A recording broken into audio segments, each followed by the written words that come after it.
श्री कृष्णाय नमः। श्री गोपीजनवल्लभाय नमः। श्रीमदाचार्यो चरणकमलेभ्यो नमः। श्री गोसाई जी परम दयालवे नमः। श्री गुरुदेवेभ्यो नमः। नमो भगवते तस्मै कृष्णायाद्भूतकर्मणे रूपनाम विभेदेन जगत्क्रीडति यो यतः सच्चिदानन्दरूपाय विश्वोत्पत्त्यादिहेतवे तापत्रय विनाशाय श्रीकृष्णाय वयं नुमः। जन्माद्यस्य यतोऽन्वयादितरतश्चार्थेष्वभिज्ञस्वराट् तेने ब्रह्मरुदाय आदिकवये मुह्यन्ति यत्सूरयः तेजो वारिमृदां यथा विनिमयो यत्र त्रिसर्गो मृषा धाम्ना स्वेन सदा निरस्तकुहकं सत्यं परं धीमहि। यं प्रव्रजन्तमनुपेतमपेतकृत्यं द्वैपायनो विरहकातर आजुहाव पुत्रेति तन्मयतया तरवोऽभिनेदो स्तं सर्वभूतहृदयं मुनिमानतोऽस्मि।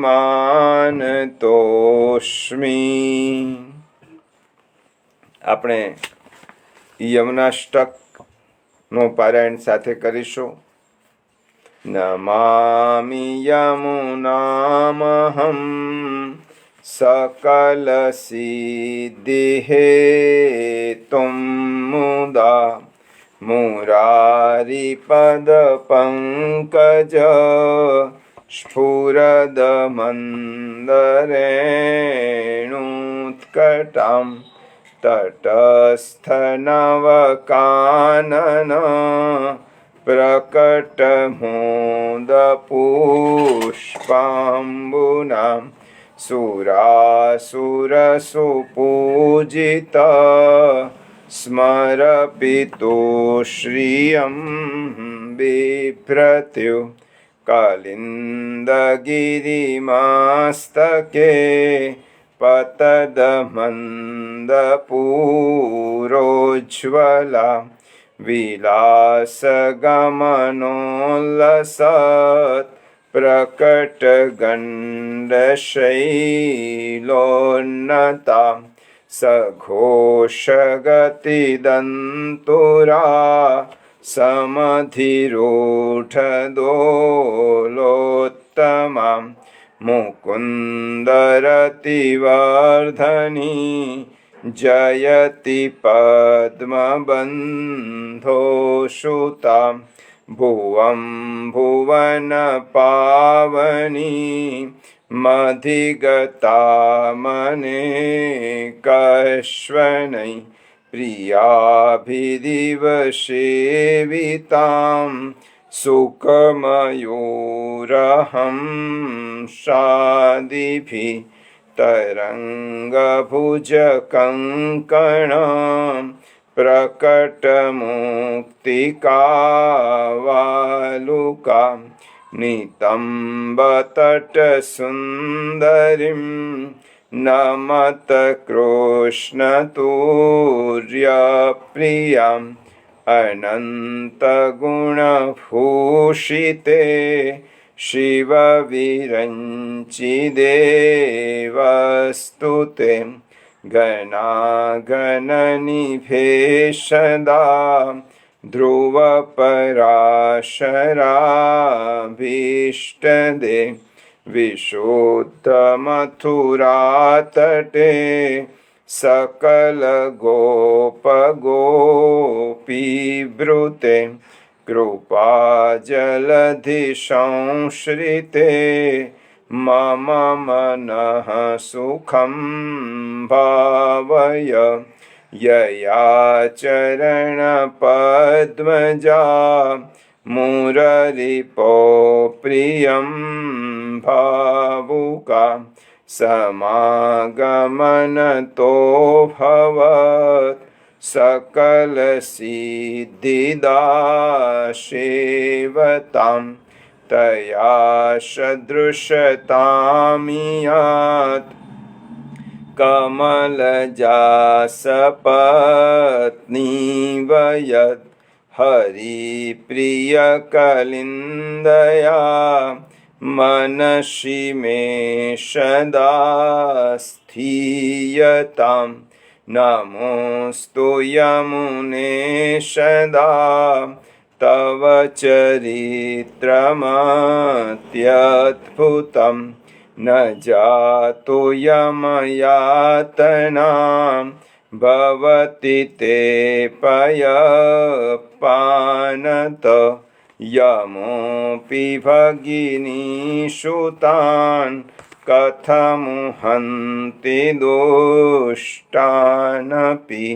प्रियो भवति सेवनात् तव हरेर्यथा गोपिका ममास्तु तव सन्निधौ तनुनवत्वमेतावतां न दुर्लभतमारते मुररिपौ मुकुन्दप्रिये अतोऽस्तु तव लालनां सुरधुनी परं सङ्गमात् तवैव भुवि कीर्तिता न तु कदापि पुष्टिस्थितै स्तुतिं तव करोति कः कमलजासपत्नीप्रिये हरेर्यदनुसेवया भवति सौख्यमामोक्षत इयं तव कथाधिका सकलगोपिका सङ्गमं स्मरश्रमजलाणुभिः सकलगात्रजैः तवाष्टकमिदं मुदा पठति सूरसूते सदा समस्तदुरिताक्षयो भवति वै मुकुन्दे रतिं तया सकलसिद्धयो मुररिपुष्य सन्तुष्यति स्वभावविजयो भवेत् वदति वल्लभ श्रीहरे। श्याम सुंदरी श्री यमुने महारानी की जय। नमामि हृदये शेषे लीलाक्षीराब्धिशायिनं लक्ष्मी सहस्रलीलाभिः सेव्यमानं कलानिधिं चतुर्भिश्च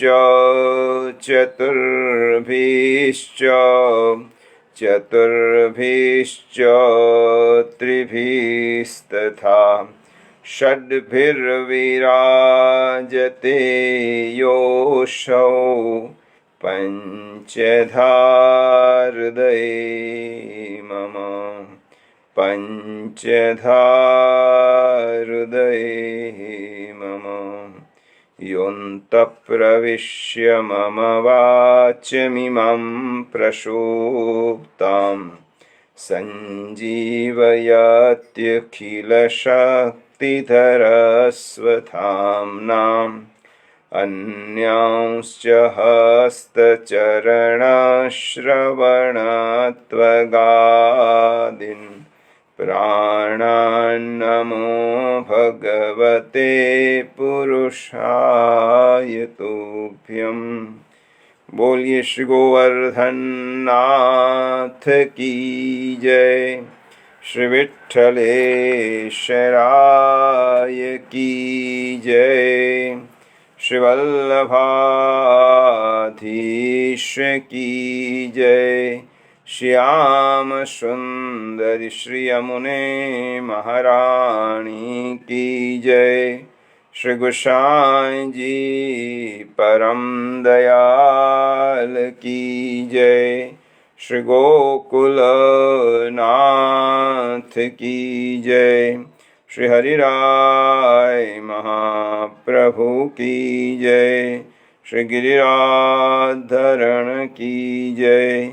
श्री भागवत भगवान की जय। श्रीमद् भागवत પુષ્ટિ સત્સંગ દાહોદ સાથે ફેસબુકના માધ્યમથી જોડાયેલા આપ સૌ જિજ્ઞાસુ અને ભગવત પ્રેમી વૈષ્ણવોને સાનુનય જય શ્રી કૃષ્ણ। આપણે શ્રી ઠાકોરજી અને મહાપ્રભુજીના યુગલ ચરણોમાં સદૈન્ય કોટી કોટી દંડવત કરી આજના સત્સંગમાં પ્રવેશ કરીએ। પ્રિયજનો, આજે જેઠ સુદ એકાદશી, નિર્જલા એકાદશી। આ નિર્જલા એકાદશીનું પૌરાણિક મહાત્મ્ય એ મહર્ષિ વેદવ્યાસ અને યુધિષ્ઠિરના સંવાદમાંથી પ્રગટ થાય છે। એકવાર મહર્ષિ વેદવ્યાસ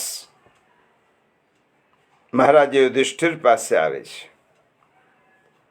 મહર્ષિ વ્યાસજીનું પૂજન અર્ચન કરવામાં આવે છે અને તે વખતે ભીમસેન વ્યાસજીને સાનુનય પ્રશ્ન પૂછે છે અને ભીમસેન કહે છે કે પ્રભુ, મારા બધા જ ભાઈઓ દ્રૌપદી સાથે એકાદશીનો ઉપવાસ કરે છે, પણ મારાથી ભૂખ સહન થતી નથી, ભૂખ્યા રહેવાતું નથી,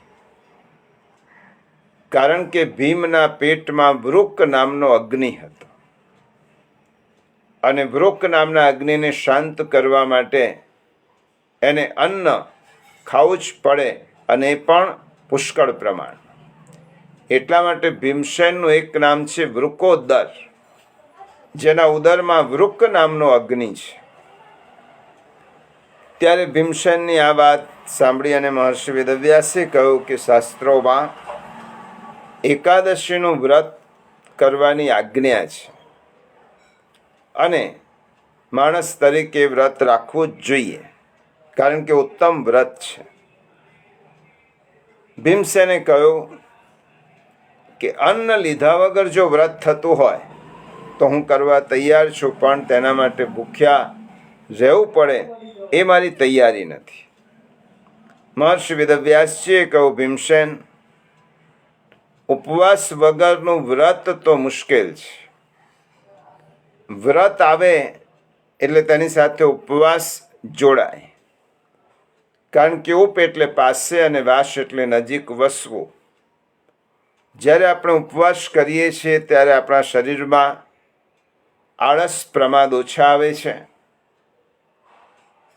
જમવાનું બનાવવામાં, જમવાનું ખાવામાં સમય આપણો ઓછો બગડે છે અને આપણી ઇન્દ્રિયો ભગવદ સન્મુખ એટલો સમય વધારે વિનિયોગ થાય છે.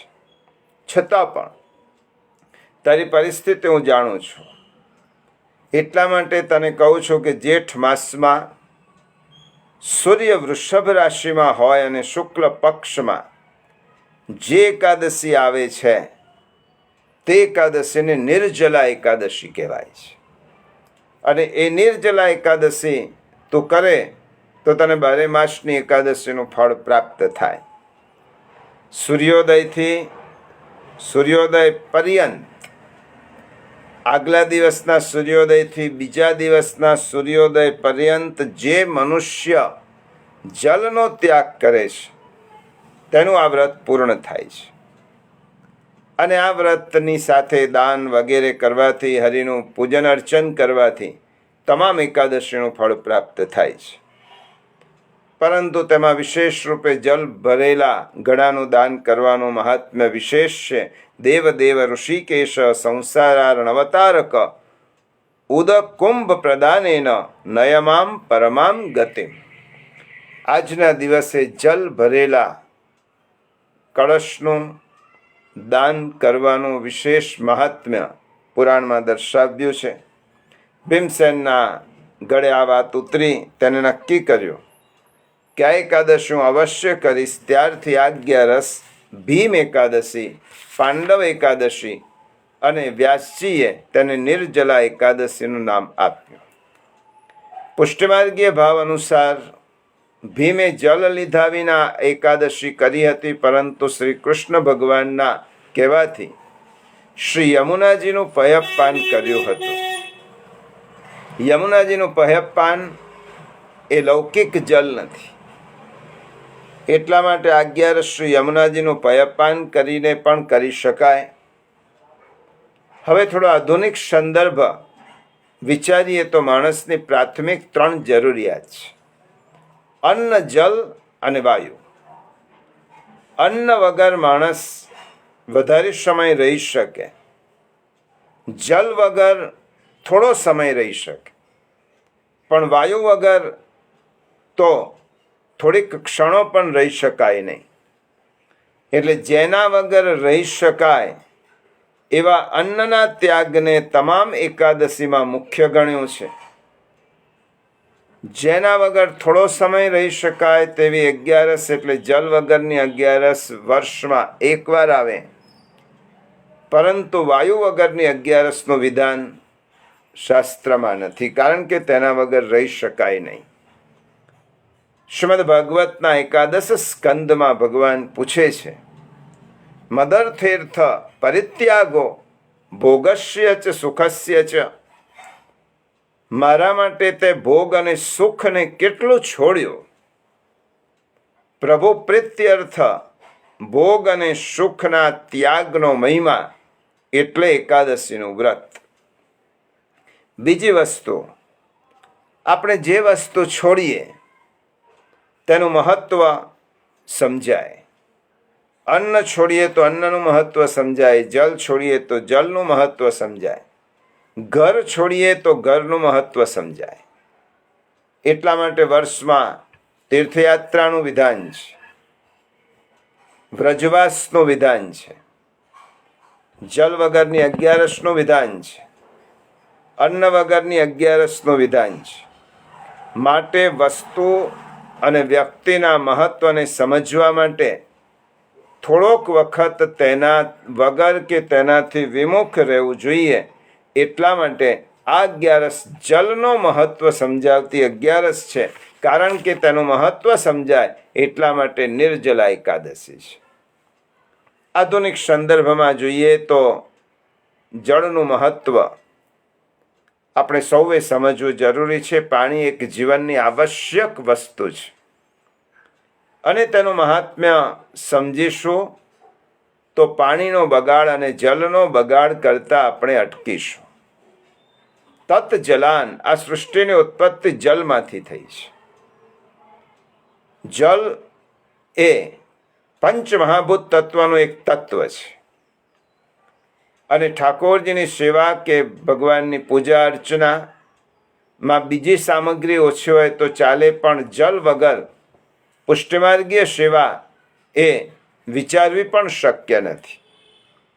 એટલા માટે જલમાં ઈશ્વર છે. જલ એ પ્રભુની પરમ કરુણા છે. એટલા માટે તેનું મહાત્મ્ય, તેની અગત્યતા સમજીને તેનો બગાડ આપણે બને તેટલો ઓછો થાય એ પણ આ અગિયારસના સંદર્ભમાં આપણને એક સંદેશ છે. સમગ્ર દુનિયામાં પીવાના પાણીની સમસ્યા દિવસે દિવસે જટિલ બનતી જાય છે અને તે માટે આ અગિયારસમાં એક સંદેશ આપણે સૌએ ગ્રહણ કરવો જોઈએ કે પાણી જેટલું જોઈએ તેટલું જ ઉપયોગમાં લેવાય, તેનો ખોટો વ્યય આપણાથી ન થાય તે પણ જરૂરી છે. અને આ અગિયારસમાં દાનનું મહત્વ છે, વિશેષ કરીને જલદાનનું મહત્વ છે. જે છોડીએ તેનું દાન આપવું. આપણે અન્ન છોડીએ તો અન્નનું દાન આપવું જોઈએ. જલ છોડીએ તો જલનું દાન. ભૂખ્યાને અન્ન, તરસ્યાને જલ આપવાનો વિશેષ મહિમા છે. શ્રી ગુસાઈજીનું કુબડીનું ઉદાહરણ આપણને સૌને ધ્યાનમાં છે. પુષ્ટિમાર્ગીય ઉત્સવ ભાવના ગંગા દશહરા ઉત્સવ હમણાં જ ગઈકાલે જ પૂર્ણ થયો. શાસ્ત્રીય રીતે ગંગાજી પાપ નાશિની છે અને ભુક્તિ અને મુક્તિ આપનારી છે. ભગવતી તવ તીરે નીરમાત્રા શનોહમ વિગત વિષય તૃષ્ણા કૃષ્ણમારાધયામિ સકલ કલુષ ભંગે સ્વર્ગ સોપાન સંગે તરલ તર તરંગે દેવી ગંગે પ્રસીદ. શ્રી ગંગાજીને શ્રી યમુનાજીનો સંસર્ગ થતા શ્રી ગંગાજી પુષ્ટિમાં જોડાયા, પુષ્ટિ પ્રવાહ થયો. એટલા માટે ગંગા દશહરા એ પુષ્ટિમાર્ગીય ઉત્સવ ગણાય છે. શ્રી યમુનાજી શ્રી ગંગાજીના ઉત્સવ રૂપે આ દિવસ ઉજવાય છે. એની ભાવના પણ સંક્ષેપમાં સમજી લઈએ. શ્રી ગંગાજીને રાજા ભગીરથે ભૂતલ પર પધરાવ્યા અને તે હરિદ્વાર માયાપુરીમાં પધાર્યા ત્યારે જન્નુ ઋષિ તપ કરતા હતા. તેમને ગંગાજીના પ્રબલ પ્રવાહના શબ્દથી તેમનો ધ્યાન ભંગ થયો. ક્રોધાવિષ્ટ થયા. ઋષિ હતા, સામર્થ્ય હતું અને ગંગાજીને અંજલિમાં સમાવીને તેમને પાન કર્યું. ભગીરથે જન્નુ ઋષિને વિનંતી કરી કે હે ઋષિવર, ગંગાજીને બહાર પ્રગટ કરો. હવે એ ગંગાજીને મુખમાંથી પ્રગટ થાય નહીં, કારણ કે અપવિત્ર થાય. અને તે વખતે જન્નુ ઋષિએ ભગીરથની વિનંતીને ધ્યાનમાં રાખી કાન દ્વારા શબ્દ પ્રવેશ્યો, ક્રોધ આવ્યો, તેથી શ્રવણ માર્ગે પોતાનો પ્રવાહ પ્રગટ કરવા કહ્યું. વૈશાખ સુદ સાતમ જન્નુ ઋષિના દક્ષિણ કર્ણમાંથી હરિદ્વારમાં ગંગાજી પુનઃ પ્રગટ થયા, માટે ગંગાજીનું એક નામ જાહ્નવી થયું. પછી જેઠ સુદ દસમને આ રોજ પ્રયાગમાં શ્રી યમુનાજીનો સમાગમ શ્રી ગંગાજીને થયો અને તે વખતે પહેલા શ્રી ગંગાજી ભગવત ચરણારવિંદમાંથી પ્રગટ થયા હતા, પણ હવે તો મુરરિપૌ પ્રિયમ ભાવુકા. શ્રી ગંગાજીને ભગવદીય શ્રી યમુનાજીના સમાગમથી ગંગાજીનો ઉત્કર્ષ થયો.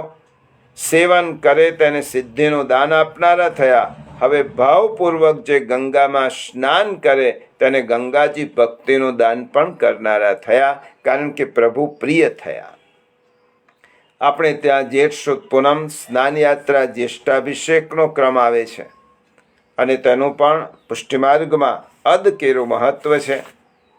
અને તે મહત્વ આપણે ત્યાં 4 યાત્રા હોય છે. પુષ્ટિમાર્ગમાં 4 યાત્રાના મનોરથ થાય. ચંદન યાત્રા અક્ષય તૃતીયા, જલ યાત્રા ગંગા દશેરા, સ્નાન યાત્રા જ્યેષ્ઠ સુદ પૂનમ જ્યેષ્ઠા નક્ષત્ર હોય ત્યારે, અને રથયાત્રા અષાઢ સુદ બીજ ત્રીજ પુષ્ય નક્ષત્ર હોય ત્યારે. સ્નાન યાત્રાનો પણ અલૌકિક ભાવ છે અને તે ભાવ આપણે સમજવો પણ જરૂરી છે. સ્નાન યાત્રામાં શ્રી ઠાકોરજીના જ્યેષ્ઠ ભક્તોએ ઠાકોરજી સાથે જલ ક્રીડાનો મનોરથ કર્યો અને ઠાકોરજીની સાથે જલ વિહાર કર્યો. જ્યેષ્ઠા નક્ષત્ર, જ્યેષ્ઠ માસનો યોગ અને શ્રીમદ ભાગવતના 10મા સ્કંદના 33મા અધ્યાયમાં 24-25મા શ્લોકમાં આનું વર્ણન છે. યમુના જલમાં ગોપિકાઓ પ્રેમભરી દ્રષ્ટિથી ભગવાન તરફ જોઈને હસી હસીને તેમના પર ખૂબ જલ છાંટતી હતી. જલ ઉલેચીને તેમને સ્નાન કરાવવામાં આવ્યું. જ્યેષ્ઠાભિષેક એ વૈદિક રીતથી થાય છે. જ્યેષ્ઠાભિષેકમાં શ્રી ઠાકોરજીને શીતલ જલથી અભિષેક થાય, આ વૈદિક પરંપરા છે. પણ શ્રી મહાપ્રભુજીએ પુષ્ટિમાર્ગમાં તેને અપનાવી છે, કારણ કે પુષ્ટિમાર્ગ એ વૈદિક માર્ગમાંથી જ તેનો ઉદ્ગમ છે. ભાવપ્રધાન પુષ્ટિમાર્ગમાં પ્રભુને નિત્ય શીતલ જલથી સ્નાન નથી કરાવવાનું હતું, પરંતુ સુહાતું જલ જ ઠાકોરજીને જોઈએ. પરંતુ જલયાત્રામાં ઠાકોરજીને શીતલ જલથી સ્નાન થાય અને માત્ર જ્યેષ્ઠાભિષેકમાં જ ઠાકોરજીને આ જલથી સ્નાન કરાવવાનો મહિમા છે. આ 11રસનું મહત્વ, જ્યેષ્ઠાભિષેકનું મહત્વ આપણે સંક્ષેપમાં સમજી આપણા સત્સંગના વિષયમાં આપણે આગળ વધીએ. પ્રિયજનો, આપણે એકાદશીના સત્સંગમાં વેણુગીતનો સત્સંગ કરી રહ્યા છીએ. વેણુગીતના આપણે પહેલાં 5 શ્લોકોનો વિચાર કર્યો. આવો સૌ પહેલાં 5 શ્લોકોને સાથે જ બોલીએ, જેથી વેણુગીતના શબ્દો આપણા માનસમાં સ્થિર થાય. ઇત્થમ શરદ સ્વચ્છ જલમ પદ્માકર સુગંધિના ન્યવિશદવાયુના વાતમ સગો ગોપાલકોચ્યુતઃ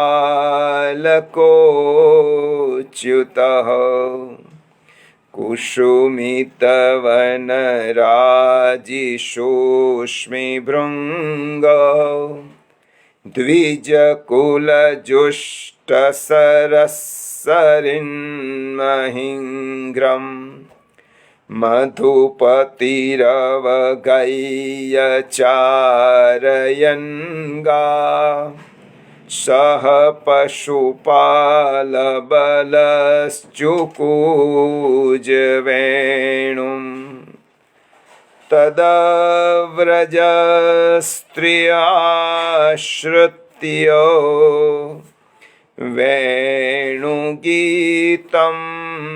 સ્મરોદયમ કાશ્ચિત પરોક્ષમ કૃષ્ણસ્ય સ્વસખીભ્યોન્વર્ણયન તદ્વર્ણયિતુમારબ્ધઃ સ્મરન્ત્યઃ કૃષ્ણચેષ્ટિતम् નાશકન સ્મરવેગેન વિક્ષિપ્ત મનસો નૃપ બર્હાપીડમ નટવરવપુ કર્ણયો કર્ણિકારમ બિભ્રદ્વાસ કનકકપિશમ વૈજયંતીં ચ માલામ રંધ્રાન વેણો રધરસુધયા પૂરયન ગોપવૃંદૈર વૃંદારણ્યમ શ્વપદરમણમ પ્રાવિશદ ગીત કીર્તિ. વેણુગીતના પ્રથમ 4 શ્લોકમાં પીઠિકા છે. 5મો શ્લોક વૃંદાવન વિહારી શ્રી ઠાકોરજીના ધ્યાનનો શ્લોક છે. ગઈ 11ના સત્સંગમાં આપણે તેનું વિવરણ સાંભળ્યું. ઠાકોરજીના અલૌકિક અને અદ્ભુત સ્વરૂપનું વર્ણન છે. આ શ્લોકમાં રૂપ, ગુણ અને લીલા 5મા શ્લોકમાં વર્ણવ્યા છે. આ નટવર વપુ દ્વારા પ્રભુએ શ્રી મહાપ્રભુજી કેમ કહે આજ્ઞા કરે છે તેમ રૂપેણ વશીકૃત્ય સુબોધિનીજી છે. ઠાકોરજીએ પોતાના સ્વરૂપથી ગોપિકાઓના ચિત્તને વશ કર્યો, વશીભૂત કર્યો. અને ત્યાર પછી વેણુનાદ દ્વારા અધરામૃતમ પાયયન અને વેણુનાદના માધ્યમથી અધરામૃતનું પાન કરાવે. પરબ્રહ્મ શ્રી કૃષ્ણે વૃંદારણ્યમાં સ્ત્રીઓના સમૂહમાં પ્રવેશ કર્યો. વૃંદાયા સ્ત્રિયા અરણ્યમ પ્રાવિશત. સુબોધિનીજીમાં શ્રી આચાર્ય ચરણ કહે છે, અહીંયા વૃંદારણ્યનો અર્થ સ્ત્રીઓનો વન સમૂહ એવો પણ થાય. પ્રથમ વૃંદાવનમાં પ્રવેશ કરી ભગવાને ગોપવૃંદ સહિત ત્યાં સ્થિતિ કરી. પછી વૃંદારણ્યમાં અર્થાત સ્ત્રીઓના વનમાં પ્રવેશ્યા.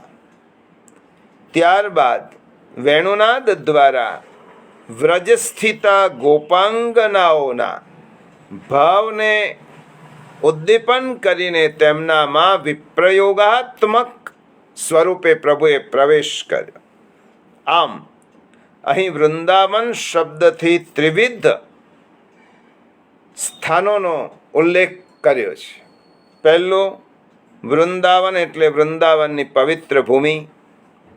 બીજું વૃંદાવનનો અર્થ વન સુંદરીનું વૃંદ. અને ત્રીજો અર્થ વ્રજ સ્થિતા ગોપાંગનાઓના હૃદય પ્રવેશમાં પ્રભુએ પ્રવેશ કર્યો. કેટલાક ભગવદીઓએ વૃંદાવનના બીજા પણ અર્થો આપ્યા છે. વૃંદાવનનો એક અર્થ સ્વામિનીજી થાય, રાધાજી થાય. વૃંદાવનનો એક અર્થ તુલસીનું વન થાય.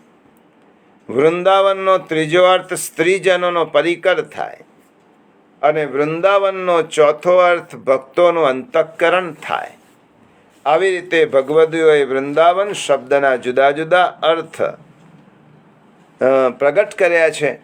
આમ ભગવાને ત્રણેય સ્થળે સ્વપદ રમણત્વ દ્વારા એટલે પોતાના ચરણની રજ દ્વારા ચરણ પધરાવીને આ વનસૃંદરીના વૃંદને ગોપાંગનાઓના હૃદયમાં ઠાકોરજીએ ભક્તિની સ્થાપના કરી છે.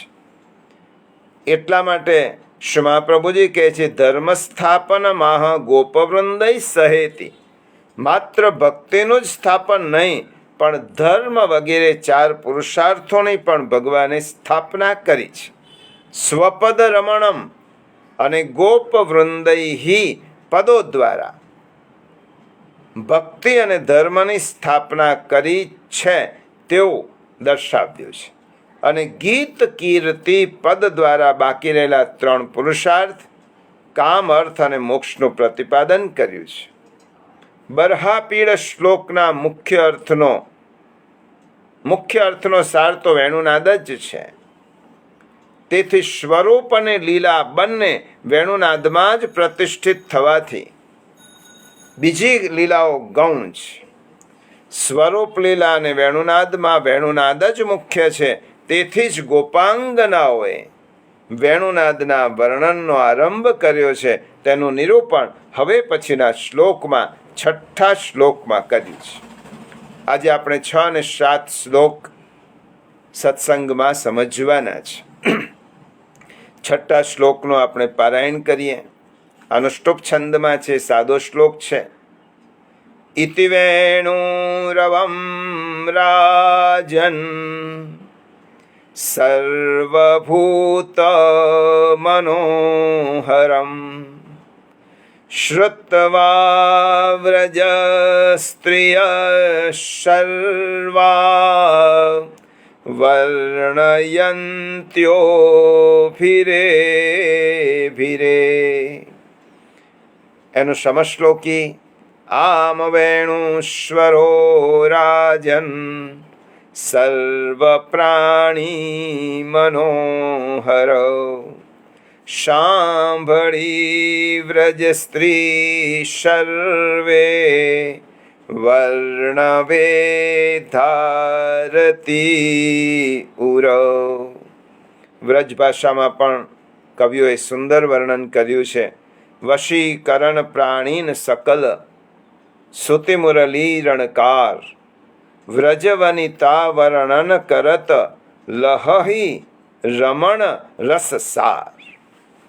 આ શ્લોકનો સામાન્ય અર્થ એવો થાય, હે રાજન, આ પ્રકારે સર્વ પ્રાણીઓના મનનું હરણ કરનાર વેણુનાદનું શ્રવણ કરીને સર્વ વ્રજનારીઓએ શ્રી વેણુનાદના વર્ણન કરવાનો આરંભ કર્યો. આ શ્લોકમાં શુકદેવજીએ પરીક્ષિત રાજાને રાજન સંબોધન કર્યું છે. હે રાજન, ઇતિ વેણુ રવમ રાજન. શા માટે અહીંયા રાજન સંબોધન કર્યું છે? બરહાપીડ શ્લોકમાં વર્ણન કરાયેલા સ્વરૂપને કાન દ્વારા શ્રવણ કરીને પરીક્ષિત રાજા ભાવાવેશમાં તન્મય બની ગયા. કારણ કે 5મા શ્લોકમાં પ્રભુના ભગવત સ્વરૂપનું અદ્ભુત વર્ણન છે. હવે એમને થોડાક પરીક્ષિત રાજા ભગવત સ્વરૂપમાં તન્મય થયા ત્યારે શુકદેવજીએ હે રાજા સંબોધન કરીને પરીક્ષિત રાજાને પાછા જાણે જાગૃત કરતા હોય એમ કહીને કે હજી તારે તો ભગવદ ભક્તોના અલૌકિક ધર્મો સાંભળવાના છે. આ સ્વરૂપમાં તન્મય થઈ જઈશ તો ભગવત કથા સાંભળવાની બાકી રહેશે. એટલા માટે અહીંયા સંબોધન કર્યું છે. આ મનોરમ્ય સ્વરૂપ જ્યારે વેણુનાદ કરે છે ત્યારે તેની અસરો સ્થાવર જંગમ સૃષ્ટિ પર કઈ રીતે પડે છે તેનું વર્ણન હવે પછી આવે છે. માટે હે રાજા, તૈયાર થા. શ્લોકની શરૂઆતમાં ઇતિશ પ્રત્યય વાપર્યો છે. ઇતિ પ્રત્યયના શ્રી મહાપ્રભુજીએ 2 અર્થ કર્યા છે. સંસ્કૃતમાં જ્યારે ઇતિ પ્રત્યય વપરાય ઇતિ, ત્યારે એ વસ્તુ પૂર્ણ થવાની છે. આપણે ભાગવતના અધ્યાયની સમાપ્તિમાં બોલીએ ઇતિ શ્રીમદ ભાગવતે મહાપુરાણે. ગીતાનો અધ્યાય પૂરો થાય એટલે ઇતિ શ્રીમદ ભગવદ્ ગીતાસુ. જ્યારે આ શ્લોકની શરૂઆતમાં ઇતિ શબ્દ વાપર્યો છે, શ્રી મહાપ્રભુજી વચનામૃત કરતા કહે છે કે ઇતિ શબ્દના 2 અર્થ છે. આ કારણથી અને બીજો આ પ્રકારે અમુના પ્રકારેણ, આ રીતે, આ પ્રકારે. અહીંયા આપણે બીજો અર્થ સમજવાનો છે. ઇતિ એટલે સમાપ્તિનો અર્થ નહીં, પણ ઇતિ એટલે આ પ્રકારથી, અમુના પ્રકારેણ, એ સમજાવવા માટે ઇતિ પ્રત્યય વાપર્યો છે. વેણુ રવમ, અહીંયા વેણુનાદ કે વેણુગીત શબ્દનો પ્રયોગ ન કરતા આ શ્લોકમાં કયો પ્રયોગ કર્યો છે? વેણુ રવમ. શા માટે વેણુ રવમ શબ્દનો પ્રયોગ કર્યો? તેનું પણ તાત્પર્ય છે. વેણુ રવમાં, રવ પદમાં, ર એ અગ્નિબીજનું પ્રતીક છે. ર એ અગ્નિબીજ છે. જેવી રીતે રામ શબ્દમાં ર એ અગ્નિબીજ છે. અને વ શબ્દ વેણુ રવ, ર એ અગ્નિબીજ અને વ એટલે અમૃત બીજ. વેણુ શબ્દની શરૂઆત પણ વથી થાય છે. જ્યારે આગળ શ્લોક આવશે ત્યારે સમજીશું. પણ વ એટલે અમૃત બીજ. ર અગ્નિબીજ એનો અર્થ વિરહાગ્નિનું દુઃખ. અને વ એટલે અમૃત બીજ એટલે અધરામૃત પાનનું સુખ. પ્રથમ ઠાકોરજીએ ગોપીજનોને વનમાં જઈ અને વિરહાગ્નિનું દાન કર્યું અને ત્યાર પછી વેણુનાદ કરીને અધરામૃતનું પાન કરાવ્યું વેણુનાદ દ્વારા. એટલા માટે તાપ ક્લેશ રૂપી વિરહાગ્નિ પછી વેણુનાદ રૂપ અમૃતનું દાન કરી ઠાકોરજીએ ગોપિકાઓને વિપ્રયોગ અને સંયોગ આ બંનેનું દાન કર્યું છે. એટલા માટે મહાપ્રભુજી સુબોધિનીમાં વેણુગીતના આ શ્લોકના સુબોધિનીમાં લખે છે, વિરહાગ્નિ રધરામૃતપાનમ ચ રવ શબ્દેન ઉચ્યતે. રવ શબ્દ દ્વારા બંને પ્રકારનું દાન કરવાનું શ્રી મહાપ્રભુજીએ સૂચવ્યું છે. આવી રીતે શ્રુતિરૂપ ગોપિકાઓનું મંડળ પ્રતિદિન કોઈ એક ગોપીના ઘેર એકત્રિત થાય, સૌ સાથે મળીને વેણુગીત ગાય. આપણો બપોરનો સમય દુનિયાની નિંદા કુથડીમાં પસાર થાય અને ગોપિકાઓનો બપોરનો સમય, અનવસરનો સમય ઠાકોરજીના ગુણાનુવાદમાં પસાર થાય છે. શ્રી મહાપ્રભુજી આજ્ઞા કરી છે કે 3 વસ્તુ આપણા જીવનને બરબાદ કરે છે. પ્રિયજનો, શ્રી મહાપ્રભુજીએ માત્ર શાસ્ત્રોનું વર્ણન કર્યું નથી, પણ માનવ જીવનને, વૈષ્ણવી જીવનને ઉન્નત બનાવવા માટે શ્રી મહાપ્રભુજીએ પોતાના વચનામૃતમાં ક્યારેક ક્યારેક આપણને ટકોર પણ કરી છે. શ્રી મહાપ્રભુજી આજ્ઞા કરે છે, 3 વસ્તુ જીવનને બરબાદ કરે છે. કઈ 3 વસ્તુ? મિથ્યાવાદ સ્મૃતેર ગતિ. 3 વસ્તુ. મિથ્યાવાદ એટલે વૃથા પ્રલાપ, મિથ્યા વિચાર એટલે વૃથા સ્મૃતિ, અને મિથ્યા ક્રિયા એટલે વૃથા ગતિ. આ 3 વસ્તુ માણસના જીવનને પતનની ગર્તામાં ધકેલે છે. એટલા માટે આ 3 વાતોથી બચવું હોય તો ભગવાનના ગુણાનુવાદ એ મોટામાં મોટું સાધન છે. અને ગોપીજનો જાય છે તો પણ ભગવદીયાના ઘેર જઈને વાતો કરે છે તો શ્યામ સુંદરની, અને વિચાર કરે છે, સ્મરણ કરે છે તો પણ શ્યામ સુંદરની લીલાનું. શ્રી મહાપ્રભુજીએ 3 વાતો આપણને કહી છે. પ્રિયજનો, વાચિક રીતે એટલે આપણી વાણી દ્વારા વૃથા પ્રલાપ ન કરવો જોઈએ અને તેના માટે ભગવદ્ ગુણાનુવાદ કરો. વાણી વૃથા પ્રલાપ ન કરે તો ભગવદ્ ગુણાનુવાદ કરો. બીજું, મિથ્યા સ્મૃતિ, મિથ્યા વિચાર ન કરે. એટલા માટે મહાપ્રભુજીએ કહ્યું ઠાકોરજીનું સ્મરણ કરો, ભગવદ્ લીલાનું સ્મરણ કરો. અને ત્રીજું, આપણું તનુજા એટલે શરીરથી આપણી ગતિ ખોટા રસ્તે ન જાય. એટલા માટે શારીરિક રીતે મહાપ્રભુજીએ કહ્યું ભગવદ્ દર્શન માટે જાઓ.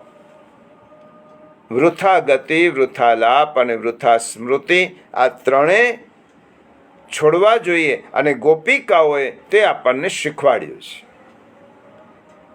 અનવસરનો સમય ગોપિકાઓ ભગવદીયના ઘેર જાય છે, ભગવદ્ ગુણાનુવાદની વાતો કરે છે અને સ્મરણ કરે છે તો ઠાકોરજીની લીલાનું સ્મરણ કરે છે. શ્રી મહાપ્રભુજી પણ દરરોજ બપોરે વેણુગીત અને યુગલ ગીતનો સત્સંગ પોતાના ભગવદીય મંડળીને કરાવતા હતા નિત્ય. આપણને વિચાર આવે કે રોજ શ્રી મહાપ્રભુજી યુગલ ગીત અને વેણુગીત પર શું પ્રવચન કરતા હશે. આપે 11 વર્ષની વયે પ્રવચન આપવાનું, વચનામૃત વર્ષાવવાનું શરૂ કર્યું અને 52 વર્ષની ઉંમર સુધી શ્રી મહાપ્રભુજીએ વચનામૃતની વર્ષા કરી. મધ્યાહનના સમયે દરરોજ વેણુગીત અને યુગલ ગીતનો સત્સંગ કરે છે. ભોજન કર તનિક વિશ્રામ લઈ નિજ મંડલી બુલાઈ, વેણુ ગીત और યુગલ ગીત કી રસ બરખા બરસાઈ.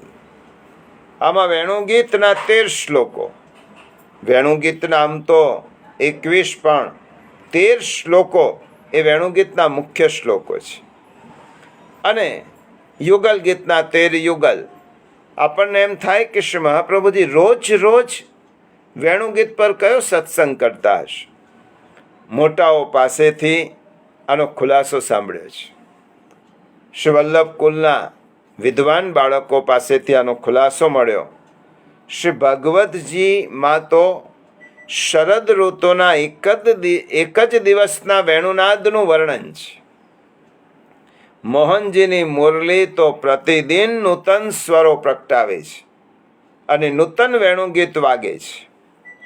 શ્રી મહાપ્રભુજી રોજ રોજ સંભળાતા નવા નવા વેણુગીતોનું વર્ણન કરે છે. ભગવાન શ્રી કૃષ્ણ થઈ ગયા નથી, અત્યારે પણ શ્રી ઠાકોરજી છે. આજે પણ સમર્થ ભક્તો એમની વેણુનું શ્રવણ કરી શકે છે. એટલા માટે શ્રી મહાપ્રભુજી દરરોજ વેણુગીતનું જે પ્રત્યક્ષ દર્શન થતું હતું એનું વર્ણન તેઓ વૈષ્ણવોની સન્મુખ કરતા હતા. અહીંયા પણ 3 પ્રકારના ગોપીજનો છે. પહેલા ગોપીજનો એવા છે કે જે સાંભળે છે પણ સમજતા નથી. બીજા ગોપીજનો સાંભળે છે, સમજે છે પણ તેનું વર્ણન કરી શકતા નથી. અને ત્રીજા ગોપીજનો એવા છે કે સાંભળે પણ છે, સમજે પણ છે અને વર્ણન પણ કરી શકે છે. અહીંયા ત્રીજા પ્રકારના ગોપીજનો વેણુગીતનું વર્ણન કરે છે. જેઓ સાંભળે છે, સમજે છે અને વર્ણન કરી શકે છે. આ વેણુરવ કેવો છે? સર્વભૂત મનોહરમ, બધા જ પ્રાણી માત્રને મનને હરણ કરનારો આ વેણુનાદ છે. સર્વને હરણ કરનારો છે એનો અર્થ કે ઠાકોરજીએ જેનું વરણ કર્યું છે એના મનનું હરણ કરે છે. વેણુરવ ગોપાંગનાઓને મધુર લાગ્યો છે. વિપ્રયોગ માનસિક સંયોગમાં હવે પલટાયો છે અને હવે દુઃખ રહ્યું નથી. દુઃખ રહેવાની કોઈ જગ્યા નથી. માનવ મન પ્રભુએ વેણુરવ દ્વારા મનનું હરણ કરી લીધું છે. હવે મન પ્રભુ પાસે ગયું, પ્રભુનું થયું, પછી દુઃખ કેવું? એટલા માટે આ વેણુરવ સર્વ સ્થાવર જંગમ બધાને મનોહર લાગ્યો છે. અહીંયા ગોપીજન માટે વ્રજ સ્ત્રીય શબ્દનો પ્રયોગ કર્યો છે. તેનો અભિપ્રાય શું? ભગવાને સમસ્ત વ્રજનો અંગીકાર કર્યો છે અને વ્રજથી સંબંધિત હોવાથી ત્યાંની સ્ત્રીઓનો પણ ભગવાને અંગીકાર કર્યો છે. તે સ્ત્રીઓના જીવનમાં ભગવદ ગુણ સંકીર્તન સિવાય બીજું કોઈ કર્તવ્ય બાકી રહ્યું નથી. ગોપીજનો ગૃહિણીઓ છે. પોતાના સમસ્ત ગૃહ કાર્યોથી નિવૃત્ત થઈ અહીંયા એકત્રિત થઈ છે. પુરુષ વર્ગ વ્રજનો ભગવાનની સાથે વૃંદાવનમાં ગૌચારણ માટે ગયો છે. સંધ્યાકાળ સંધ્યા સમય સુધી તેમના પુનરાગમનની કોઈ શક્યતા નથી. સવારના આવશ્યક ગૃહ કાર્યોથી ગોપીજનો નિવૃત્ત થયા છે. સાંજ સુધી હવે કોઈ ગૃહાદિ કાર્ય તેમને કરવાનું બાકી નથી. તેથી તેમને આસક્તિપૂર્વક માત્ર વેણુ રવના વર્ણનમાં જ તન્મય થઈ ગયા. ભગવદ વિયોગ અવસ્થામાં ભગવદ લીલાઓનું સંકીર્તન અને સંયોગ અવસ્થામાં પ્રભુ સેવા એ જ શુદ્ધ પુષ્ટિનું કર્તવ્ય હોય છે. એટલા માટે મહાપ્રભુજીએ કહ્યું, અસ્મિન માર્ગે ગોપિકા ગુરવઃ. આ માર્ગમાં ગોપીજનો આપણા ગુરુઓ છે. કારણ કે તે અનવસરના અનોસરમાં ભગવદ્ ગુણાનુવાદ કરતી. તેથી સમસ્ત વ્રજસ્ત્રીઓ આ વેણુરવના વર્ણનમાં પ્રવૃત્ત થઈ ગઈ. માટે કહ્યું, વર્ણયંત્યો ભીરે ભીરે. આ ગોપિકાઓ વર્ણન કરતા કરતા તન્મયતાથી પરમાનંદમાં નિમગ્ન થઈ હૃદયમાં પ્રભુ સાથે આંતરરમણ કરવા લાગી. પરસ્પર એકબીજાને કૃષ્ણ માની અને આલિંગન કરવા લાગી. હવે ગોપીઓએ વર્ણન કરવાનું સામર્થ્ય મળ્યું છે. 5મા શ્લોકનું વર્ણન સુખદેવજી કરે છે અને હવે સુખદેવજી કહે છે કે આ ગોપિકાઓ હવે વેણુગીતનું વર્ણન કરવા માટે સમર્થ બની છે. કારણ કે તેમના મનમાંથી હવે વિયોગ જતો રહ્યો. ઠાકોરજીના સંયોગનું સુખ પ્રાપ્ત થયું અને આ વિશ્વવ્યાપી વેણુનાદે જગતને મુગ્ધ કર્યું છે. ઠાકોરજીએ ચર અને અચર સર્વને પોતાના તરફ આકર્ષ્યા છે. પોતાના આનંદરૂપી અમૃતનું દાન કરાવ્યું અને ગોપિકાઓ તે માટે એક આધાર પાત્ર બની. આ વેણુગીતનું એટલું આકર્ષક અને સુંદર છે કે ભારત વર્ષના પ્રત્યેક પ્રાંતના કવિઓ અને ભક્તો પર તેની અસર પડી છે. અને આ વિશ્વ મોહનની ગીત માધુરી ઉપર કેટલાય ગીતો રચાયા છે. શ્યામની બંસી, કૃષ્ણની વાંસળી, પ્રભુનો વેણુનાદ, વ્રજાધિપતિનો વેણુનાદ, એમાં મૂળ ભગવાનની ગાન માધુરી મુખ્ય છે, સુંદર છે. અને તેમાં વ્યાસજીની સમાધિ ભાષા અને સુખદેવજી રૂપી પોપટે તેને ચાંચ મારીને વધારે મધુર બનાવી છે. અને તેમાં પાછો ઉમેરાયો ગોપિકાઓનો નિર્વ્યાજ પ્રેમ. અને એટલા માટે આ વેણુગીતના શબ્દો આકર્ષક બન્યા છે, સુંદર બન્યા છે. આવો આપણે આગળના શ્લોકમાં તે વેણુગીત હવે શરૂ થાય છે. હવે ગોપિકાઓ વર્ણન કરે છે. હમણાં સુધી આની પૂર્વ ભૂમિકા થઈ આ 6 શ્લોક સુધી. અને શ્લોક 7 થી 20 શ્લોક, 13 શ્લોક એ વેણુગીતના મુખ્ય શ્લોકો. 21મો શ્લોક ઉપસંહારનો શ્લોક. અને 7મા શ્લોકથી ગોપિકાઓ હવે એકબીજાની પાસે વર્ણન કરે છે. વર્ણયંત્યો ભીરે ભીરે. 7મો શ્લોક વસંત તિલકા છંદમાં. હવેના શ્લોકો વસંત તિલકા છંદમાં છે. વસંત તિલકા છંદ એ અદ્ભુત છંદ છે અને તે ઠાકોરજીના વેણુનાદનું વર્ણન કરતો આ છંદમાં ગોપિકાઓ વર્ણવે છે. 7મો શ્લોક ગોપ્ય ઉચ્ચ. અક્ષણવતામ ફલમિદમ ન પરમ વિદામ શક્ય પશૂનનુ નિવેશયતો વયસ્યૈ વક્ત્રમ વ્રજેશ શ્રુતયો રનુવેણુજુષ્ટમ યૈર્વા નિપીતમનુરક્તકટાક્ષમોક્ષમ. સમશ્લોકી. મિત્રો નિશાથ પશુને વનમાર્ગલેતા બેની વ્રજેશ સુતના મધુવંશીવાળા પ્રેમાનુરક્ત મુખ પંકજ દર્શવે છે આ નેત્રનું પરમ કઈ ફળના બીજું છે. પ્રિયજનો, શબ્દ ચિત્ર તમારી સન્મુખ રાખો. આ ગોપિકાઓ ને દૂરદર્શન અને દૂર શ્રવણની શક્તિ પ્રાપ્ત થઈ છે. આ ગોપિકાઓ ઠાકોરજીના માધુર્યપૂર્ણ સ્વરૂપને જોતી જાય છે અને વેણુનાદનું વર્ણન સાંભળતી જાય છે. વેણુનાદ સાંભળતી જાય છે અને એ જે સાંભળ્યું છે તેનું વર્ણન એક બીજી ગોપીઓની સામે કરે છે.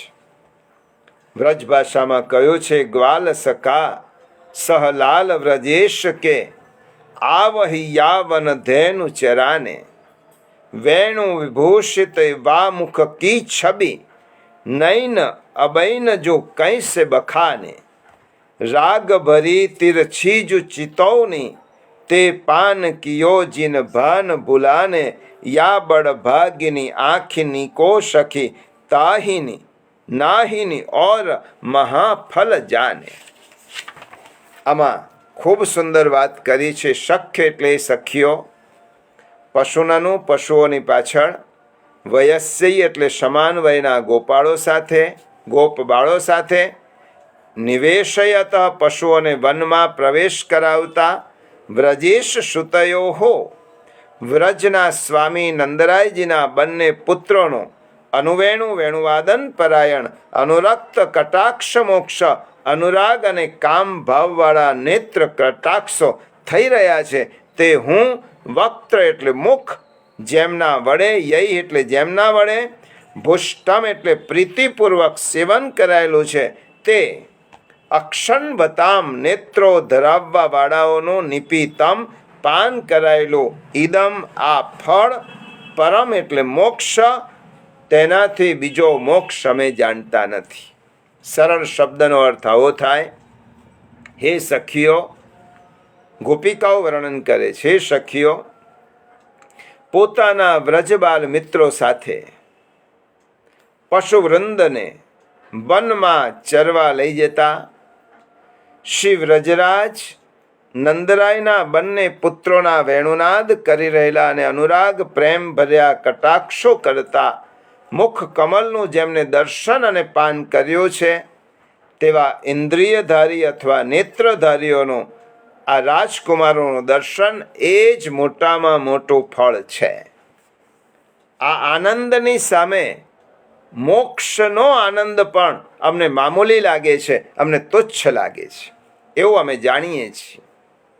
ચતુર્થ શ્લોકથી વ્રજાંગનાઓએ જે ભગવત સ્વરૂપના વર્ણનનો પ્રારંભ કરવા લાગ્યા હતા, પરંતુ પ્રારંભ કરતા જ સ્મરોદયને કારણે, ચિત્ત વિક્ષેપને કારણે તે વર્ણન કરી શક્યા નહોતા અને ભગવત સ્વરૂપનું વર્ણન ગોપીજનો આ અશક્ત અવસ્થામાં શ્રી સુખદેવજીએ કર્યું. બરહાપીડમ શ્લોકમાં તેના ફળ સ્વરૂપે ગોપીજનો અક્ષણવતા શ્લોકથી હવે તેનું વર્ણન કરે છે.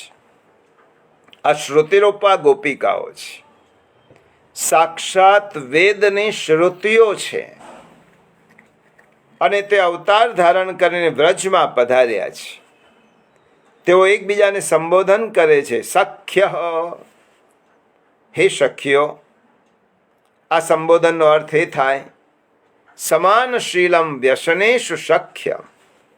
આપણા બધાનો સ્વભાવ, આપણા બધાના રસ, આપણા બધાની રુચિ એક જ છે, આપણા બધાની ઈચ્છા એક જ છે, આપણું ગંતવ્ય એક જ છે, આપણું લક્ષ્યબિંદુ એક જ છે અને તે લક્ષ્યબિંદુવાળી આ શ્રુતિઓ એકબીજાને સંબોધન કરે છે, સખ્ય, હે સખીઓ, હે દેવીઓ.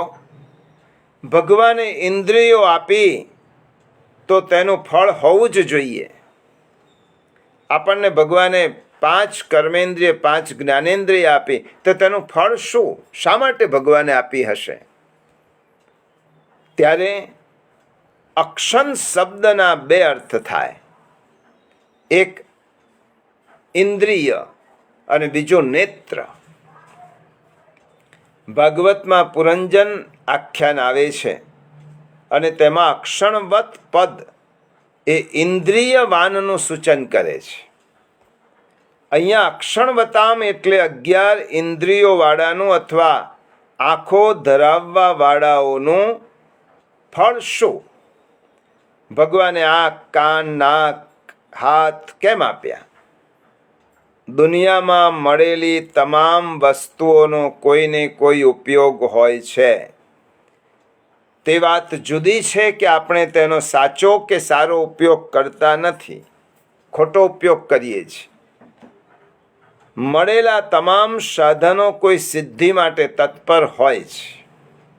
આપણે આંખ આપી છે ભગવાને, તો ભગવાને આંખની સિદ્ધિ પણ નક્કી કરી કે આંખની સિદ્ધિ શું? પગ આપ્યા છે, પગ ચાલવાનું કામ કરે, આંખ જોવાનું કામ કરે.